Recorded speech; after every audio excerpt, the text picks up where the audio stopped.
អូនខ្ញុំបានទៅញ៉ាំភីសាមួយកន្លែងឈ្មោះថា Polo Food នៅក្នុងខេត្តសៀមរាបនៅម្ដុំអាងកាពើខាងក្នុងហាងហើយនិងក្រៅហាងសុទ្ធតែមានកន្លែងថតរូបបានស្អាតៗទាំងអស់ថ្ងៃហ្នឹងខ្ញុំបាន order តែភីសាស្ប៉ាហ្គេទីហើយនិងសាឡាដទេព្រោះដោយសារខ្ញុំមានគ្នាតែ3-4នាក់ប៉ុន្តែនៅក្នុងហាងគាត់មានម៉ឺនុយមានមុខម្ហូបជាច្រើនទៀតសម្រាប់ខ្ញុំផ្ទាល់គឺខ្ញុំទៅញ៉ាំនៅកន្លែងហាងគាត់គឺខ្ញុំញ៉ាំឆ្ងាញ់មែនទែនអានេះគឺជា feedback របស់ខ្ញុំផ្ទាល់ខ្ញុំនិយាយពិតហ្មងណាខ្ញុំញ៉ាំស្ប៉ាហ្គេទី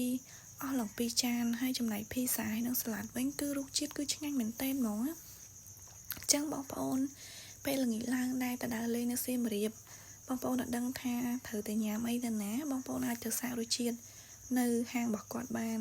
Polo Food Pizza ហ្នឹងណាគាត់អាច search តាម Google Map បានព្រោះមានដាក់ទីតាំងនៅក្នុងនឹងជាស្រេចហ្មងបងមើលទៅមាត់ខ្ញុំញ៉ាំក៏ដឹងតែខ្ញុំញ៉ាំត្រូវមាត់ញ៉ាំឆ្ងាញ់ប៉ុណ្ណាដែរបងបើសិនជាទៅលេងសៀមរាបងាកឡើងអត់ដឹងថាត្រូវទៅញ៉ាំអីដែរណាបងអាចទៅភ្លក់រសជាតិនៅ Polo Food Pizza បានណានិយាយទៅគឺឆ្ងាញ់មែនទែនហ្មងថ្ងៃហ្នឹងគឺខ្ញុំបាន order drink